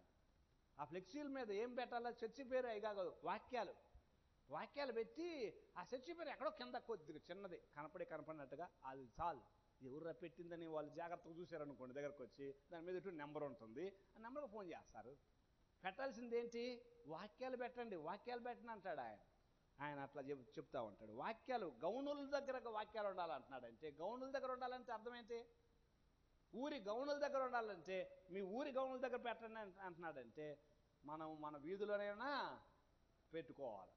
ఒక్కొక్కరికి చర్చిలో అనౌన్స్ చేయండి, ఈ వారంలో ఫ్లెక్సీలు వాక్యం పెడదాం అనుకుంటున్నాము, ఎవరన్నా ప్రేరేపించబడిన వాళ్ళు ఒక స్తంభం మీద ఒక వాక్యం పెట్టడానికి ముందుకు రండి అనండి. ఒక్కొక్కరు ముందుకు వస్తారు. వాళ్ళు ముందుకు వచ్చేసేసి, అయ్యా ఈ స్తంభం మీద వాక్యం పెట్టడానికి మేము స్పాన్సర్ చేస్తామయ్యా అంటారు. అట్లా అది దేవుని వాక్యాలు అక్కడక్కడ నింపుతూ ఉండాలి మన వాక్యాలు. ఒకసారి హైదరాబాద్లో ఇట్లనే యేసు త్వరగా వస్తున్నాడని రాశాడట ఒక వ్యక్తి. యేసు త్వరగా వస్తున్నాడని రాస్తే ఒక స్తంభం మీద ఒకడు దోలోడు వాడు రాశాడట, రాణి మళ్ళా సిలువ వేద్దాం అన్నాడట. వాడు ఏం రాస్తున్నాడు? వాడు కింద ఈడు రాస్తున్నాడు, దోలవాడు. దోల చెల్ల, మన గుంటూరు జిల్లానేమో చీలిపోడు అంటారు, ఈ కృష్ణా జిల్లాను దోలోడు అంటారు. రాణి మళ్ళా సిలువ వేద్దామని రాశాడట వాడు. ఈసారి సిలువ వేయించుకోవడానికి వస్తున్నాడు ఆయన ఈసారి సిలువ వేయించుకోవడానికి కాదు, అందరినీ సిలువ వేయటానికి వస్తున్నాడు ఆయన. అంటాను అందరినీ నిలువున చీరేయటానికి వస్తున్నాడు ఆయన. He is going to be devour everyone. Devour అంటే ఒక్కసారి పంజ విసిరి కొడతాడు చూడండి, కొదమ సింహం పంజ విసిరి కొట్టుద్ది చూడండి, అట్లా వస్తున్నాడు. He is going to devour.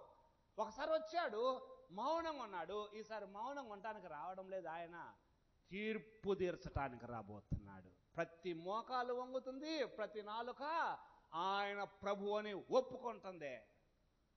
ఆయన చాలా భయంకరంగా రాబోతున్నాడు, ఈసారి ఉగ్రుడై రాబోతున్నాడు. ఆ రోజున ఎవరు తాలుకోలేరట. ఒక దైవజనుడు, సూర్య చంద్రులెగ్గడగడ వణికే దినమో, శౌర్యము గల ధీరులంత చావుకేక పెట్టే దినం. సూర్య చంద్రులెగ్గడగడ వణికే దినమో, శౌర్యము గల ధీరులంత చావుకేక పెట్టే దినం. నలు దిక్కుల మహాశ్రమలు కలిగే దినమో, నలు దిక్కుల మహాశ్రమలు కలిగే దినమో. ఏ మనుష్యుడు ఏనాడు చూడలేదు అట్టి దినమో. ఆ దినము వచ్చుచున్నది, అది యేసయ్య కోపదినమో. అది నీకెంతో బాధ దినమో, అది ఎవ్వరాపలేని దినమో. ఆ దినము వచ్చుచున్నది. భయంకరమైన ఉగ్రతతో ఆయన రాబోతున్నాడు. మనం ఈ ఫ్లెక్సీల గురించి మాట్లాడుతూ ఉంటే అక్కడక్కడ వాక్యాలు పెడతా ఉండాలి. దేవుని వాక్యం, ఆదరించే వాక్యం, ఒక్కొక్కసారి కొద్దిగా మారు మనసు పొందేటట్టుగా ప్రేరేపించే కొన్ని వాక్యాలు అట్లా అక్కడక్కడ పెడతా ఉండాలి. మనం ఉన్న స్థలాల్లో పెడతా ఉంటుంటే ఆ వాక్యాలే జనానికి ఒక్కొక్కసారి ఆదరణ కలిగిస్తాయి. నీకేమి తక్కువ, ఇందాక ఆ వాక్యం చదువుతూ ఉంటుంటే నీకేమి తక్కువ కాదు అని వాక్యం చదివి మనం ఎంత ఆదరిస్తుంది మనల్ని. నీకేమి తక్కువ కాదు, భయపడకు అన్నాడా దేవుడు. నీకేమి తక్కువ కాదులే, నీ దేవుడైన యెహోవా నీకు తోడై ఉన్నాడు, నీకేమీ తక్కువ కాదు. అసలు ఆ మాట చూడండి, ఎంత ఆదరిస్తాయి దేవుని వాక్యమే మనల్ని బతికించింది. కాబట్టి ఆయన అంటాడు, నీ ఎంట కూర్చునేటప్పుడు, నడిచేటప్పుడు, పడుకునేటప్పుడు, కూర్చునేటప్పుడు అన్ని సమయాలలో. కొన్ని దేశాలలో పిల్లలని వాళ్ళని ఒక గదిలో వాళ్ళని పడుకోబెడతారు, వాళ్ళు పెద్దవాళ్ళు ఒక గదిలో పడుకుంటారు, అట్లా ఉంటుంటారు.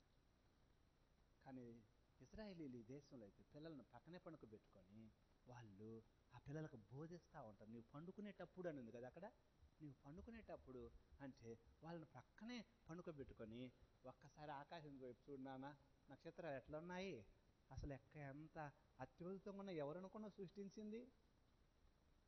మా వాడు పెద్దవాడు అప్పుడు 2.5 ఏళ్ళలో 1.5 ఏళ్ళలో బెంగళూరు వెళ్ళాము. అట్లా చూశాడు, బయటకు ఎత్తుకొని వస్తే ఆ చంద్రుడిని చూపించి, డాడీ వాట్ ఈజ్ దట్ అన్నాడు. ఏంటి డాడీ ఏది అన్నాడు. మూన్ అన్నా నేను.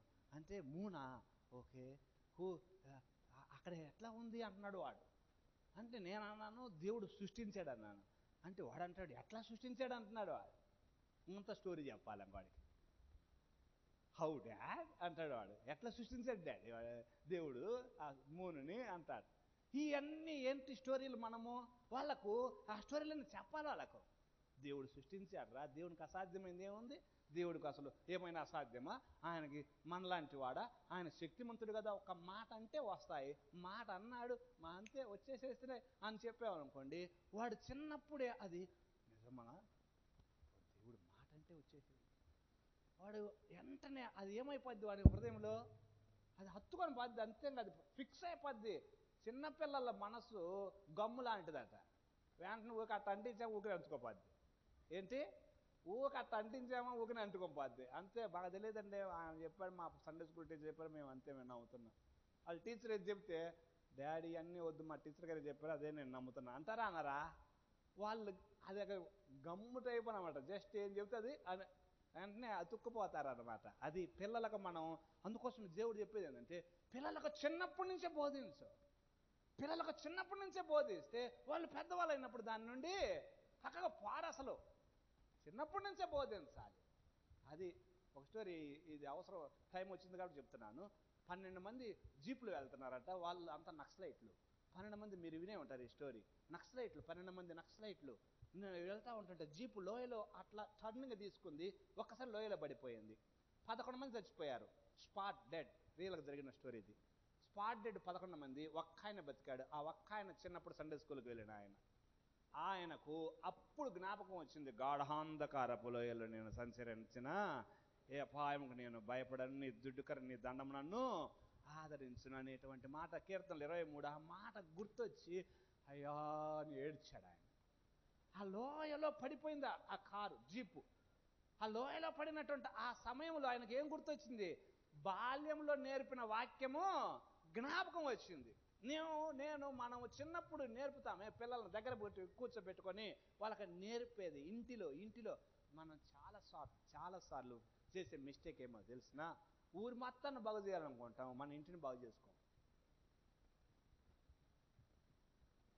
చాలా రాంగ్.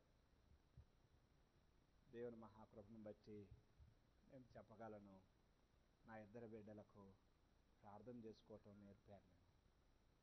ప్రార్థన చేసుకోనరా, దేనికైనా ప్రార్థన చేసుకోనరా అని నేర్పాను. పెద్దవాడు మాత్రం ప్రార్థనలో బాగా బలంగా ఉన్నాడు.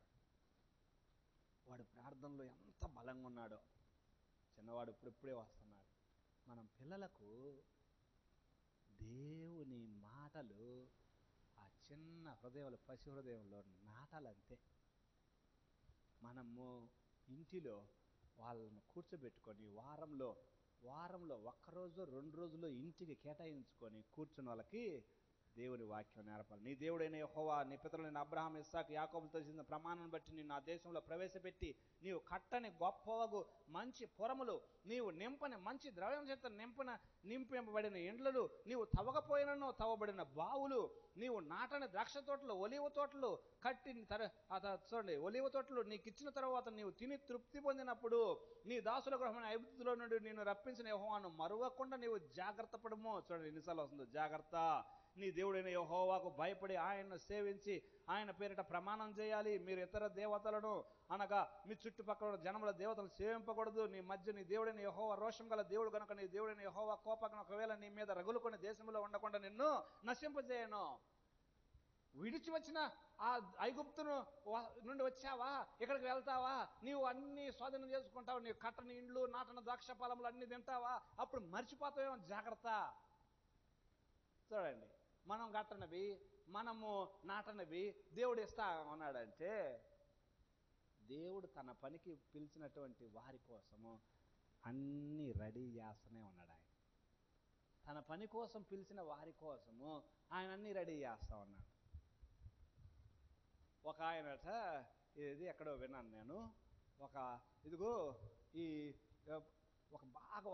పెద్ద వ్యక్తి దగ్గర పని చేస్తా ఉన్నాడు అటైనా, పెద్ద బిల్డర్ దగ్గర పనిచేస్తూ ఉంటామంటే ఈ చివరికి అయ్యా నా వల్ల కాదు, నేను రిటైర్మెంట్ తీసుకోబోతున్నాను, నేను పని నుంచి మానుకుంటానంటే చివరికి బిల్డర్ అన్నాడంట, ఒక్క ఇల్లురా చివరికి ఫైనల్ ఇల్లురా, ఈ ఒక్క ఇల్లు కట్టురా అన్నాడట.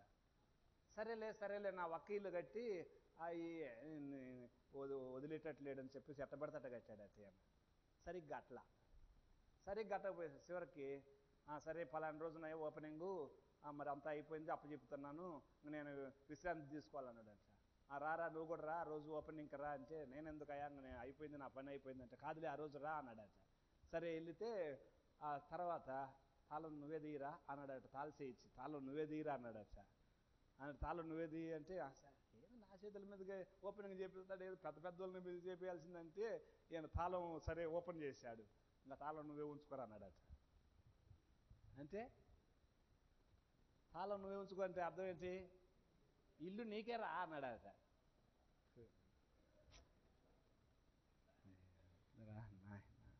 ముందే తెలిస్తే బాగా కట్టుకునేవానేగా. ఏంటి? ముందే తెలిస్తే బాగా కట్టుకునేవాడినిగా అనుకున్నాడు. ఇప్పుడు అర్థమవుతుందా మీకు? అసలు ముందే ఇది నా కోసం అనుకుంటే ఇంకా ఎంత క్వాలిటీగా కట్టుకునేవాడిని. దేవుడు ఏం చేస్తున్నాడు?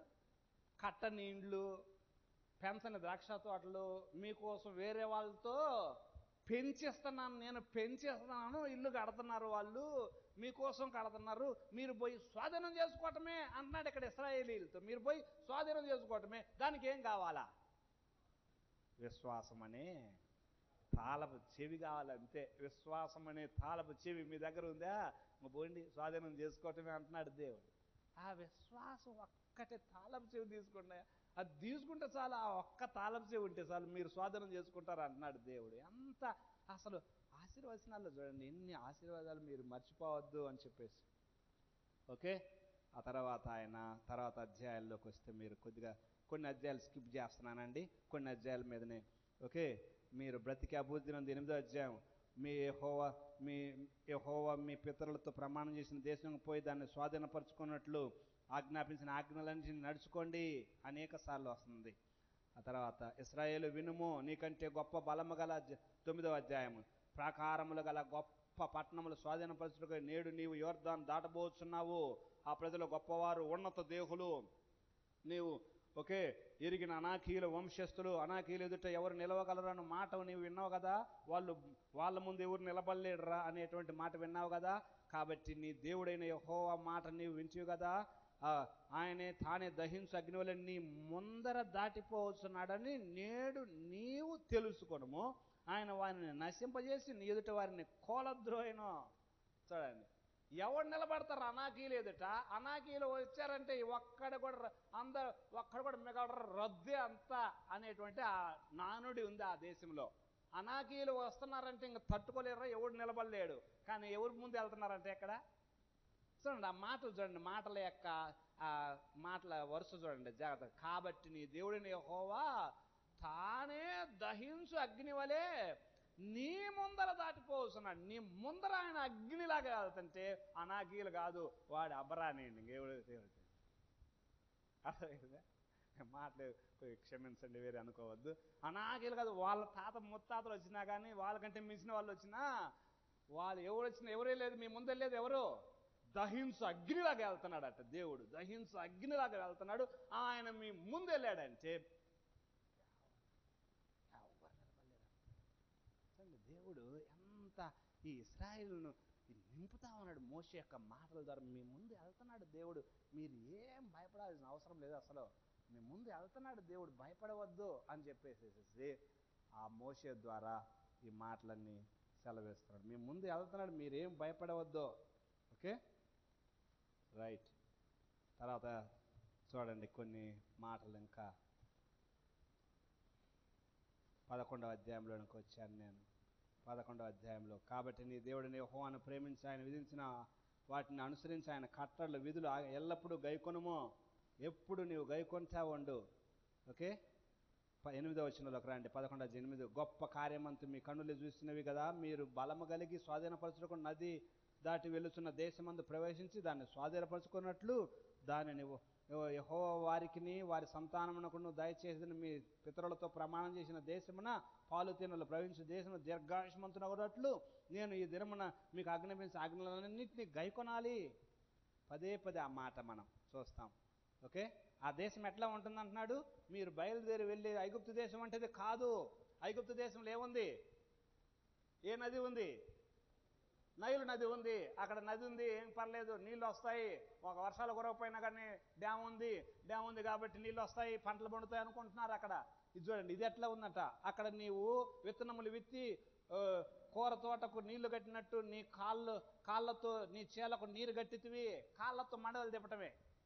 మడని తిప్పుతారు చూడండి, కాళ్ళతో ఏమంటారు దాన్ని? మాడవ తిప్పటమే కదా. కాళ్ళతో మాడవ తిప్పుకుంటారట. కాళ్ళతో తిప్పుకుంటూ వస్తే నీళ్ళు ఊకినే పోతాయి. అట్లా కాళ్ళతో మడవ తిప్పుకుంటూ వచ్చావు, కాళ్ళతోనే నీళ్ళు అట్లా పారాయి. కానీ ఇక్కడేమంట? మీరు నది దాటి స్వాధీనపరుచుకున్నట్టుకు వెళుతున్న దేశము కొండలు లోయల గల దేశము, అది ఆకాశ వర్ష జడములు తాగును. అది నీ దేవుడిని యెహోవా లక్ష్యపెట్టు దేశము.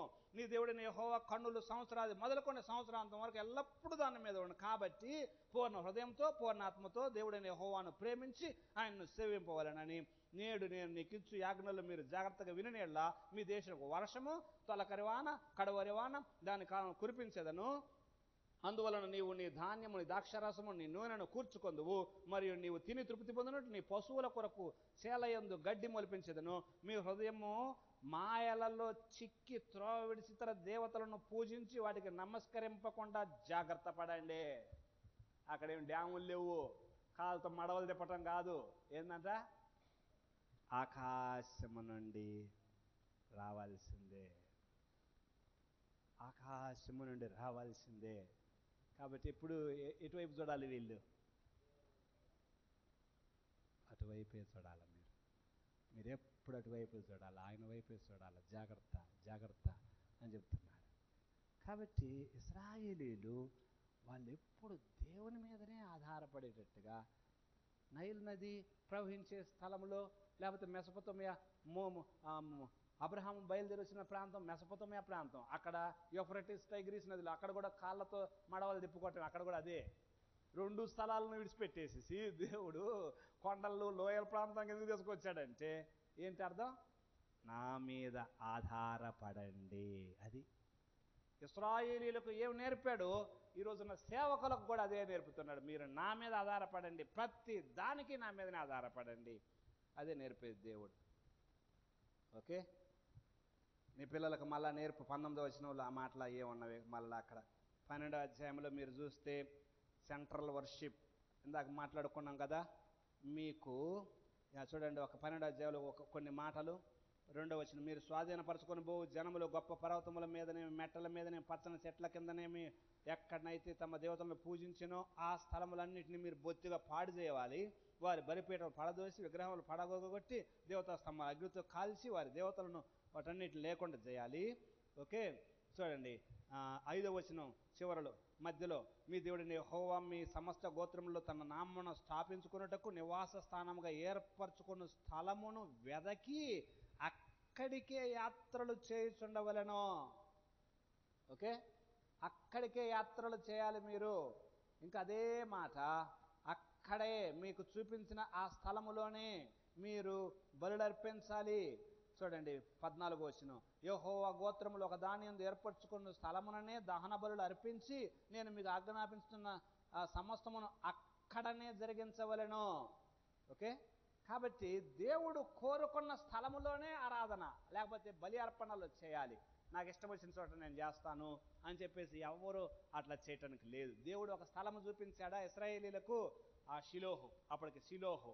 ఓకే, ఆ తర్వాత మనం చూస్తే ఇందాక మాట్లాడుకున్నట్టుగా దావీదు టైములో అదంతా యెరూషలేముకు మార్చబడింది.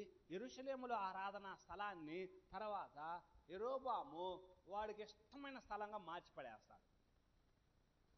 బేతేల్లో పెట్టేస్తాడు బలిపీఠం. బేతేల్లో బలిపీఠం పెడతాడు, అక్కడ దూడను పెడతాడు, ఆ తర్వాత దానిలో పెడతాడు. అది పెద్ద శాపం అయిపోయింది, ఉరైపోయింది ఇశ్రాయేలీలకు ఉరైపోయింది. అది పెద్ద ఉరైపోయింది. దేవుడు చూపించని స్థలములో మనము ఏదైనా చేసామనుకోండి, దేవుడు చూపించిన స్థలంలోనికి మనం వెళ్ళామనుకోనండి. మొన్న ఎక్కడో వింటున్నాను, ఒక దైవజనుడు చెప్తున్నాడు. భక్సింగ్ గారట ఒకసారి, వేరే నన్ను ఏం అపార్థం చేసుకోవద్దు, ఎవరి గురించి తక్కువగా నేను మాట్లాడను, వాళ్ళ అనుభవాలలోంచి చెప్తున్నాను. ఒకసారి కరపత్రికలన్నీ పంచి, ప్రభా ఇన్ని కరపత్రికలు పంచుతున్నాను కదా ప్రభా, నాకు కనీసం ఇదిగో పోషణకు కూడా రావట్లేదే అంటే దేవుడు అన్నాడంటే, కరపత్రికలు నేను పంచమన్నానా అన్నాడట. నీ పోషణ కోసం కరపత్రికలు నేను పంచమన్నానా అన్నాడంట దేవుడు. దేవుని మీద ఆయన ఎంత విశ్వాసం అంటే, ప్రభా ఈ పూట టీకి డబ్బులు ఇవ్వవా అంటాడంట ఆయన. తర్వాత నుంచి ఈ పూట టీకి కావాలయ్యా. మొన్న ఒక సెలూన్కి వెళ్ళాడని చెప్పాను నేను మీకు.